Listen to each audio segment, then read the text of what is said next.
Set.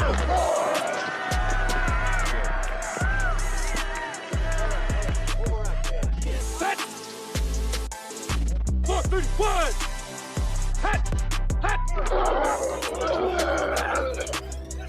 Hey, what's up, everybody? Welcome to the Sunday Morning Quarterback. Today, we are four pastors who love ministry, leadership, and sports. Today's one of our favorite episodes. It's the Super Bowl reactions. It's a rainy day here in North Georgia. Paul, how you doing today? I'm good, man. I had a good time watching the game. Adam, I stayed up and I watched the game, man. It was great. And Taylor's boyfriend won. It was wonderful. His wife made him stay up. But John, is it raining there in Virginia today? It is, man. Overcast all day, but God's good. God's very good. Nice. Adam, his wife was guilting him because he didn't even watch the post game. Yeah. That's because she wanted to watch Taylor. That's it. Paul stayed up for his first Super Bowl in like 15 years because of Taylor 20, Swift. 20 at least. Oh. He's trying to spin it this morning, but really it was him. That's what kept him up. And Adam told him he'd get voted off the pod island if he didn't watch the Super Bowl. When did all this happened? When these conversations never happened. Paul loses conscious when he's texting past 9 o'clock because he's not used to being up that late. So anyway, let's jump into it. Adam, what were your reactions and thoughts from the game last night?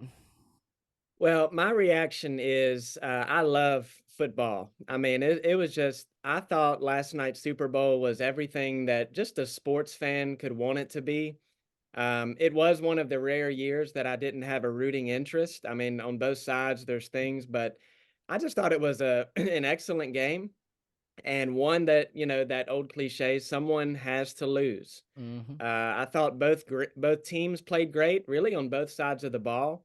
You saw a mixture of pass and run on offense, and then on defense, they were pretty much keeping everything in front of them. I just thought it was a beautiful game of football, and I thought even the refs did a good job of staying out of the game. Yeah. Because we've seen in recent years how a call at the end of the game can really turn it, but I thought they did a decent job. So, yeah, it was just fun to watch. John, what popped out to you? Yeah, I'd jump in on that refs thing. It was great to let them play sometimes and, physical game and nobody got too animated. Nothing got out of hand, but I thought it was really helpful. One of the other things is just good to watch two coaches that pride themselves on strategy, continue to adjust throughout the game and make changes and shifts, looking for the opportunity to just expand the game in such a way that really, I think we find some really interesting play calls and some variance. It was good to see. Paul, what jumped out to you, and then we'll kind of walk through some of the key elements of the game. Yeah, no, it was a really good game. It had a lot of tension in it, which I was really enjoying. I mean, I don't think you had a game that you kind of had some lull in it or anything. I mean, it was a good back and forth. Even which this will be a key thing, obviously, but even the punt block, field goal block was huge. That was a big deal in the whole game, obviously, but it's little things like that I think, to Adam's point and to the refs that John made a point of, like both of these guys, like it was a good game to watch. It was entertaining and it was what you wanted it and expected it to be from the hype. So I actually thought the Niners D played better than they had played the past few weeks. I mean, so they kind of shut them down, but you got this weird dynamic now. This is like the third time the Chiefs have been down by 10 at halftime. So they obviously are a slow starting team. Let me ask y'all this. John, what'd you think of the end of the regulation? I don't know about you guys, but I don't think they did a good job explaining that. Like Tony did at the end. He's like, for you guys freaking out, we're going to go into the second quarter of overtime. And then boom, the play happens. I'm like, call timeout. And then this is damning. I saw today that some of the Niners were saying they were unclear of the new overtime rules. That kind of makes you look kind of rough. But John, the big argument was, San Fran defers, they take the ball first, and then they don't get it, and then they kick a field goal. What was your thoughts on all that? Yeah, I was right there at that game. I think you're close. I would go all the way back to the end of regulation. You're close. You can put the game away. All you have to do is get a first down. I know the Raiders, that twinge of that, the Lions, that twinge of that. If I go for it, they'll become the laughing stock here. I think with McCaffrey in the backfield, I probably would have just taken the time and said, we're going to treat it as 4-down territory. We're going to assume that the best running back in the football league can pick up 4 yards on 2 carries, and I would have went for it, and I would have never given the ball back to Patrick. That's just my drive as if I were the coach, but clearly not. Dan Campbell is probably sitting there chuckling, and everybody killed him a few weeks ago for doing something like that. Adam, what was your thoughts on it? Well, my thing, I'm still scratching my head over the end of regulation. I text you guys, like, Kansas City had 6 seconds left, and they were on, I think, the 7 or 8 yard line. It's Patrick Mahomes. Yep. I still can't figure out why they didn't. You have more than enough time to get a shot off. So I don't understand that. But obviously now it doesn't matter. No one will remember that in a week. But with the call to take the ball, I think Romo, or maybe it was the other guy that said it, they had been on the field, their defense.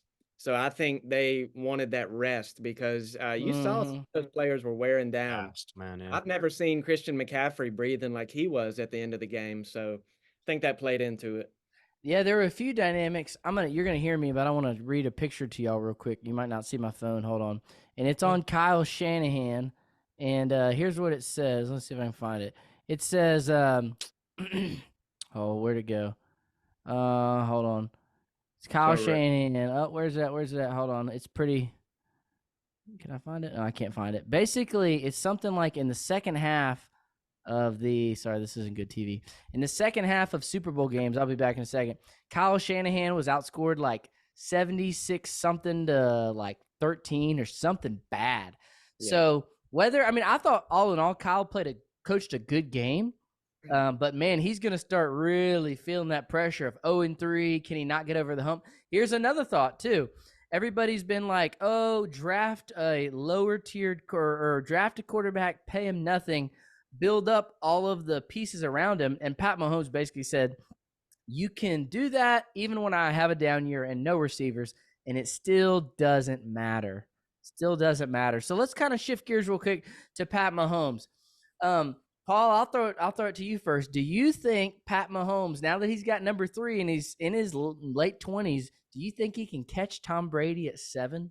I mean, I wouldn't see why not.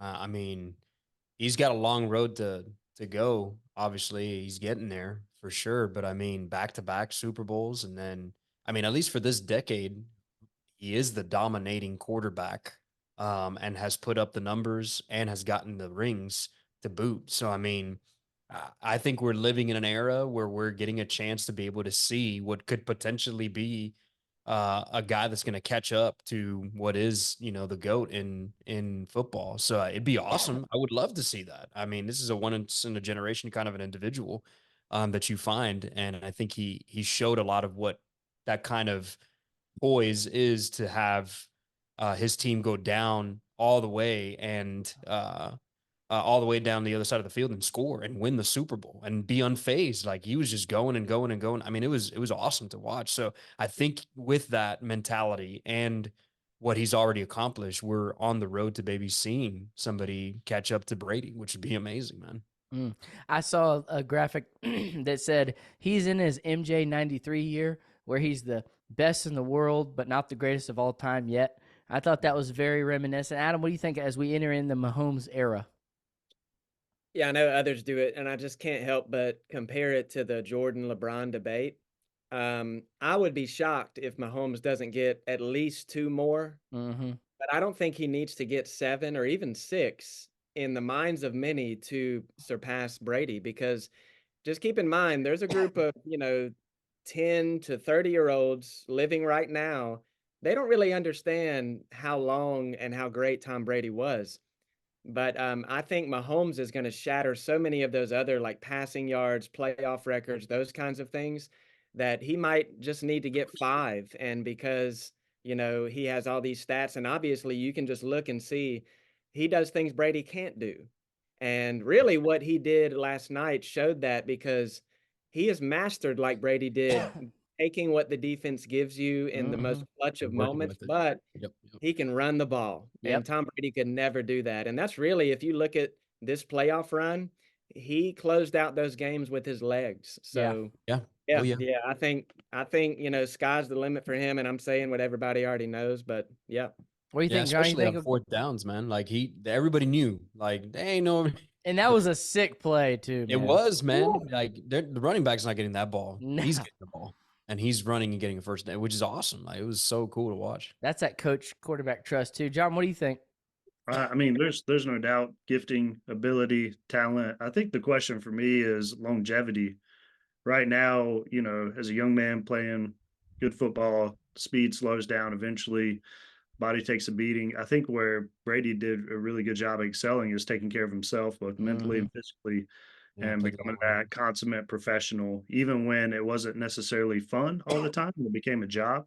And so I think somewhere in the early 30s, you're going to have to see that happen as well for Patrick to be able to really kind of make that push for that last couple. Because if you think about it, you're looking at Tom Brady, who's like, you know, competitive every single year. But in his mind, he's going to win the football game because of all that preparation. And so right now, I think Patrick can rely more on physical gifting and talent. I think it depends on how he transitions towards the later part of his years when that physicality of the game kind of slows down on him and how he can get the ball out. You know, 6'7", that's a feat. And I think it also depends on if Andy Reid's there coaching him. I think there's a lot of credit you have to give that guy, and I'm sure he's probably doing well now. But you know, time takes its toll, and other things happen. So I think it would be a stretch for him to make it. Yeah, honestly, just with those things. Here's another interesting thing to think about. I think you're right, John. It's how long can Andy Reid go? Because he's 65. Belichick, to put it in perspective, 72. But you know, health is going to come into play there. So can he get another good, or he'll get another good coach? But then the second is, can they transition from Kelsey to? They're going to have to draft or land somebody soon. Yeah. I mean, because some people were chitter-chattering about Kelsey retiring this year. Obviously, when they won, you knew they weren't, because they're going to try to go for a three-peat. But he's on the downside. I mean, he really struggled this year physically. And so, I mean, I would say 2 more years maybe, because he's on the upper 30s and he's a physical player. The one thing they do great is, man, they just draft good running backs. And that's good. But I think the GM's hit the nail on the head, where if you can give him a good defense, I mean, it really, you can interchange the pieces, and he's always going to have a crack at it. And then from an outsider's perspective, this is also interesting too. Now you've got Harbaugh in your conference with Herbert. You've got Sean Payton in your conference. You've got a revamped Raiders. And so, man, the AFC, the quarterback play is just top of the notch. And so how many, you know, will it be the every other year? He'll get there every other year, and then can they knock him off? Can Burrow knock him off again, or can, you know, that type of thing. But in totality, John, Adam, would y'all say you had any surprises coming out of the now that the season's wrapped and seeing how it all panned out? I mean, even the fact that the Chiefs had to go on the road, they had the toughest schedule. The playoffs went into Baltimore, but in totality, any surprising takeaways, or just any takeaways you didn't foresee? No, you know, and you pointed out Kansas City has their worst receiving core since Mahomes has been there, and they went to Buffalo, and then they went to Baltimore against the MVP. And I saw on Facebook memories it showed me last year, and I said, it's Patrick Mahomes' world and everyone else is living in it. And here we sit a year later, it's the same exact thing. So I'm not surprised at all. Yep. John, any surprising takeaways? I mean, nobody's shocked by the Chiefs, but I still feel like, you know, Brock Purdy has given a great effort here. I mean, he's poised. He played better than anybody anticipated to play. He wasn't playing to just manage the game. I think we all assert that he was taking shots downfield. He was throwing into probably one of the toughest secondaries in the National Football League, and he was doing a great job, completion rate. And so if the Cowboys were wise, they'd look to pick him off there and offer him a big money contract and maybe help him out. But hey, we're not talking about the Cowboys today, John. Well, I'm just trying to give some wisdom here early on. Hey, Panthers are here in the market too, looking for a quarterback. We are just 2 weeks away from this is our year conversation. So no, not next year. You're gonna get the depressed Cowboy fan all year. I promise. The same every year. Mark the tape. I've been holding it. Keep this tape, brother. I'm gonna mark it right here. Hey, speaking of tape, I don't know if y'all were on this pod, but I believe I was the only one who picked the Chiefs. Adam was on Buffalo. My dad was on the Bengals. John was on the Niners. Which, side note, next episode, John pulled up some good old receipts for all of us, the good, the bad, and the ugly. We didn't do it today because my dad's not on here. He's at a funeral. But anyway, that'll be fun. And I think I tried to tell y'all started sleeping on the Chiefs. But anyway, it is what it is. All right, let's shift to dynasties real quick. Let's talk sports dynasties. Now, we all know, I mean, obviously most people would put the Bulls at the top of that. But let's talk about this. Like, what are some of your favorite dynasties? And the reason why we talk is because, okay, you win 2 out of 3, or, 3 out of three Supers out of 4 years, having an opportunity to three-peat. I mean, that's a big deal. So the Chiefs are entering into that dynastic conversation. John, who are some of your just favorite dynasties, thinking back over all the sports and over all the years? Yeah, I think you got to point to, as of late, the Warriors changed the entire game of basketball. Just the fair. fluidity of the game, and through a dynasty, right? If they weren't winning, then nobody would have adopted that methodology. So you can't, whether you like them or don't, you have to at least cite the fact that right now you can go to AAU games and watch people launch up threes to everyone's delight in a way that you've never done in your entire life. And so I think you got to point out that one as at least a starting point. You got some historic ones. Obviously, you got the Yankees. You'd be remiss to look back over the history of the Yankees and see they've been incredible. You do have the 49ers, who have had quite a successful run throughout history, even though Joseph would not like to admit that. They haven't won since '94, but you're right. Before that, yes. Well, but before you were born, Joseph, they were successful. That's hard to understand. But yeah, I think those two or those three kind of rise to the top in different sports. But the Bulls have to be pretty high up there. And for me, the University of North Carolina Tar Heels, one of the greatest dynasties in all of sports. That's a longevity dynasty too. I agree there. Paul, what I know you're a Yankees fan. What's some of your favorite sports dynasties? Yeah, John mentioned already, the Yankees. You've got Warriors. I mean, before the Bulls, you've got the Celtics that have had history with dynasties when it comes to that.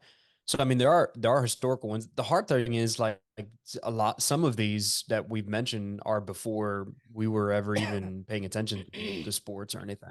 I think for me, the lived dynasty was the Bulls. I mean, that was awesome to be able to kind of see 2 three-peats with a break in between. Like, that's incredible. I don't know how else you can see that play out again without knowing that Michael Jordan's in the mix of that conversation. But it has been cool to watch the Warriors. I think that's been awesome. But part of that again is the central figure of that is Stephen Curry, which will go down as the greatest shooter of all time. But yeah, I would have to say, by the way, is playing at the peak of his powers over the last month or so. But it's football season. No one's seeing it, but my goodness, man. No one's paying attention right now. Yeah. But Curry's incredible, man. Like it's just wild to see a kid from Davidson then now all of a sudden come out to be arguably could be one of the greatest players that's played the game, man. I mean, it's just incredible. So yeah, lived out dynasties. I think the Bulls, Warriors, I think that's been really cool to see, historical. I did not enjoy it during the Kevin Durant years. I'll be honest. Well, I've never been a fan of, as a basketball player, I've been a fan of Kevin Durant. But when else I couldn't stand it, Adam, was the Kobe Shaq. That's a good segue to me. Go ahead, Adam, take it away. So if I were to ask what is my favorite dynasty, if you said you only have 3 years to watch sports, it would be Shaq and Kobe, man. Like there's nothing like that tandem. And the drama. The big fella, a force unlike basketball has never ever known. And then Kobe with the fro and the young Kobe. Oh my goodness. That to me, that's the most exciting. Bro. I have to watch this dynasty. But it wasn't even the games. It was the after Sports Center when Shaq would take a dig at Kobe. The drama, and then Jim Gray in the middle. Hey, speaking of, Adam, if you haven't watched that Lakers documentary yet, you need to go watch it, which they came out with the Kobe statue the other day. In retrospect, and this is something I was thinking about, because there's a lot of arguments on like what deems a dynasty. I mean, the Spurs were probably the closest thing to the Patriots you could think of. I mean, just longevity dynasty. And I think the thing that somebody's pointing out about the Patriots compared to the Chiefs is the Patriots won 3 and then had like a long stint where they didn't win any, and then they won 3 more on the back half of their careers. So it'll be interesting to see, Patrick, like we said, some of those dynamic changes. And all right, let me ask y'all this. What do you think the hardest sport to have a dynasty in is? I would say it'd definitely be one of the two major college sports, football or basketball. Well, that's tricky Unless because you're named Alabama. yeah, in the days we live in That with is one NIL, day. like money does something different. But I mean, if you look back, there's not been any colleges that have like really ran things except John Wooden, I think back in the 60s with UCLA. But even as we think about a Coach K or Roy Williams, Dean, we're talking about a 30-year career here and they win, 4 or 5 rings. Right. I would probably say college basketball then, and that was a different sport and time when Wooden did that. But I think still today, we haven't seen that in college basketball really. I'd say NBA is probably the easiest because it's so star driven and Yeah. it's the least amount of players. I personally think NFL is probably the hardest just because it's so, you know, offense, defense. I mean, you can have a great offensive game and the defense stink, and you're so dependent on the other side. What do you think, John? I think I'd really lean to baseball. I think Mm, just given the amount of players, the amount of games, the variance, all the opportunities for failure and success, balls made contact. You got to throw the ball, you got to make contact, got to catch the ball, you got to run the play down. I think that what you're seeing is a difficulty. I think there's teams that have obviously bought out a lot of talent, but that hadn't always produced at the level. They could gain a lot of superstars and still not do very well. When you're looking at dynasties, we haven't seen one in baseball be dominant over a decade. I mm. mean, you think back at it, I mean, the Astros were very successful 3, 4, 5 years, but it's hard to maintain that. It's hard to continue to recruit good talent in. And so I think baseball has a big part of that. Whereas I think, obviously the NIL changes the college landscape. I would say college football or college basketball would have been, but now you're looking at a place where you kind of purchase players as you move along now. Mm-hmm. Hey, before we transition out of our sports talk, John, do you think there's a slight chance that San Francisco may miss their Super Bowl window? Not implying that they can't get back there, but some of the defensive pieces that they got are starting to get banged up. I mean, Debo and Kittle. I mean, Kittle, he just can't make it through a whole game, it seems like, without getting dinged up. And you blink and you get there twice, and then you just can't ever get over the hump. Do you think they'll be able to maintain this for a few more years? I think they got a couple more runs, and I don't think there's a lot of challenge. Is Yeah. probably why they have a couple more years of run. I mean, the other teams around them are just still building, will be building out west for quite some time, and so Yeah. they may not be dominant in their own playing ability, but I don't think they have the level of talent they do. Obviously, with the Chiefs and some of the other teams that are playing, I think they're going to see more proponents, especially Baltimore, Buffalo. They're Yeah. going to have to work through a lot more stuff to get there, which could be good or bad for them. Yeah. Who knows? Yeah. Hey, let's transition to our ministry and leadership section, which is kind of cool because so many takeaways from football to real life. And so, Adam, why don't you take it over and kind of setting up some parallels from the game last night to just real life leadership? Yeah, leadership, I think, is one of those things that God has so created the world to which you can almost look anywhere and learn something. The book of Proverbs teaches us to even look at things like ants and creatures, and we learn, wisdom as to how we live our life. And I think when we look at football, it's natural for us to hyper focus and fixate on Mahomes or the quarterbacks or the coaches.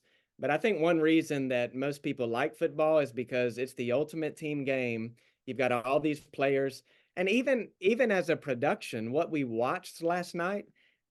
Think of how many people went into pulling that off. Yeah. Down to the internet and the streaming services. Like it was all flawless. Um, but as we think about leadership, I think we can look almost around the field at various teams on the sidelines and see there's different kinds of leaders here. So a few that stood out to me last night, and it's not that no one knows who they are, but Nick Bosa and the leadership trait that kind of stands out with a guy like a Nick Bosa last night is relentlessness, effort. Because here's what he's thinking. All right, I am trying to get to arguably the best, if not one of the handful of the best quarterbacks who has ever lived. He also can run, and they're double teaming me. It would be easy for him to take a few plays off, but they did zoom in on him a few times, and it won't show up on a stat sheet. But he did something to affect a running lane or a throwing lane, and it completely altered the game. And then on, with Christian McCaffrey, it's the same thing. relentlessness. I mean, he's just putting his head down, driving right into the middle. And I think guys feed off that. That leadership sometimes isn't the loudest guy in the room. It's the guy that just goes to work and sticks his neck out for everybody else. That's good. I'll throw a few in there. Actually, mine are kind of on the opposite side of the spectrum, but the first one I thought of when you posed the question was Kyle Shanahan and the going for it. I think he made the timid decision, and sometimes in ministry or in leadership in church, you want to be measured and you don't want to be erratic, but sometimes having the awareness of seeing the big picture. And sometimes we would rather take the safer call and instead of the maybe risking a little bit with a bigger payoff meaning ministerially or personnel or whatever. And so that was something that really stuck out to me. And then somebody who I like, but Travis Kelce, everybody's making a real big deal about him kind of getting up on Andy Reid and all that, and kind of making him look like he's got on his high horse now that he's a celebrity. I think just team awareness. I don't think they have any beef, but just hey, don't ever get too big for yourself. So that was one, and then the last one was the Chiefs at halftime. Andy Reid, he could have went in there, could have panicked. They said, "What did he say? What did he?" And he just said, "Well, we kept running the same plays. We just did them better, and we're more effective." And sometimes, we'll roll something out and maybe at church or leadership wise, and it's not quite working. And sometimes people will just throw out the game plan pretty quick. And he trusted himself. Adam sent over the play that they had to win the game is the same play they used last year. And so he's like, hey, just be calm. Yep, be calm. Let's trust our system here. Let's not overreact, and let's play the long game. And so those are some of the leadership principle perspectives that I pulled away. Oh, anybody?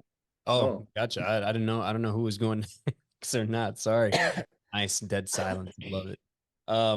Yeah, I think going back to Andy Reid, you look at how they scored both of those touchdowns, and both of those guys were wide open. And I mean, he effectively called a play that he knew was going to be able to scramble some people and leave somebody open.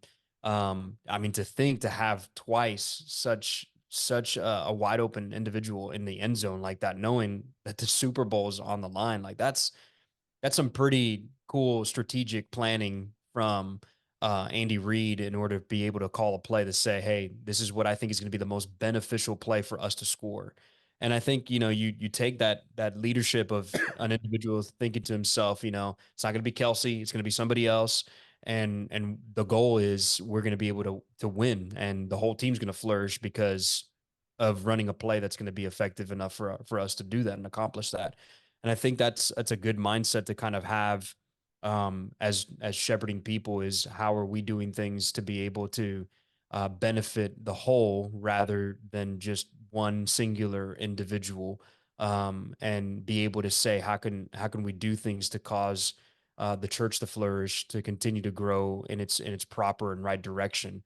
And it may not come with the flashy, or it may not come with the individual that we would deem the rock star or the one that has to get the ball, but the quiet individual that can make a quiet effect on a lot of people just by serving, by doing something. And so leaning into something like that, I think, is really thoughtful of Andy Reid, and what we could do is just strategically saying what will cause the best outcome on this entire situation. And I thought he made a great play call on both of those things. Yeah, I got two. I got one in a positive light that I think was really, really just part of the whole enthrallment of it. But Debo went down. I mean, everybody saw him lock up on the sideline. He runs back to the tent for 7.5 seconds, right? And then bolts back out onto the field. The very next possession, plays coming down, and they hand him the ball, and he just runs. And I think the leadership, paradigm is, there's injuries, there's hurt, there's hardship, especially within ministry. There's hardship, there's difficulty. People are calling you, people are dropping things on you before you stand up and preach. And I'm not saying you're in the Super Bowl every Sunday, but what you can appreciate is that hey, this is the biggest moment, right? I got to show up. I have to. Leadership oftentimes is just showing up and playing hurt, going in, continue to do what the Lord's called you to do and taking that opportunity and reflect that. And I think the negative side of that is the constant panning to Taylor Swift. I just feel like, hey, let's just take if we I don't know who's done it. Maybe someone's done it. Let's just calculate all the screen time that we gave to someone who doesn't play the game, who doesn't practice, who has no impact on the game whatsoever, and let's chart up the screen time. And then let's take away that screen time from every other person that was present, that was actually impacting and affecting the game. And what I mean by that is, as leaders, we can get to a point, if we just reach this person with their influence or with their talents or with their possessions, then we'll have this great. And so we begin to kind of pander to those people. We kind of living our lives that, if I can just win this person over, then it's going to draw in a new audience and crowd. And I can appreciate the nuances of that, but all the while maybe missing the opportunity of the lady who's making coffee every Sunday morning faithfully, the person who's coming through and saying, hey, I grabbed some paper towels from the bathroom, that person who's not going to donate large sums of money to you or bring notoriety to you, but the faithful servant who in the kingdom of God is the least that will become greatest. And so those are two paradigms I saw within the game. Part of that too is no issue out there, Swifties. I love you guys. Don't want to get canceled. Part of that too is like if you look at Valdez-Scantling, I mean, just taking a beating all year, and then the other one who came up from the Jets, I can't remember his name, but Mahomes kept going to him. Like there was one when he dropped that one, or he went backwards, and I said, "Oh, he ain't getting the ball the rest of the game." And then you know what he did? He got the ball the next play. I was like, "Oh man," I think Mahomes really figured out the whole, hey, take what you got and make the best of it. And, he did, I think Adam said he did all the little things well, check downs well. He didn't force it. Sometimes in ministry, we try and force it if it's not there. Here's another thing that I was thinking about too, is I was listening to Mark Schlereth, and he was saying how a lot of the reasons coaches are getting killed for game management is because analytics has just shredded game management, because there's old principles of, hey, this is what we do. And then you got some guy in your ear. He's like, saying, hey, we run the ball 1.5 yards further every time we run it to the left. And he said, you idiot, that's because Aaron Donald's on the right. And the analytics guy is not smart enough to put 2 and 2 together. And so, from a ministry standpoint, there's going to be new trends and new things that people are leaning into. But always trust the basics. And, you see Shanahan, and he said, hey, our analytics team, we made a calculated decision on why, and yada, yada, yada. And sometimes you just get too far out there in that stuff, and you just lose the basics. So over analytics. Yep. So I say we dump the analytics. Yep. Straight away. Yep. Dump them. And just go back to coaching football and knowing your players. Yep, you're right. Well, hey, it's been a fun season. We'll continue the football talk as off season comes. You guys have a great day, and we will be back in 2 weeks. See you later.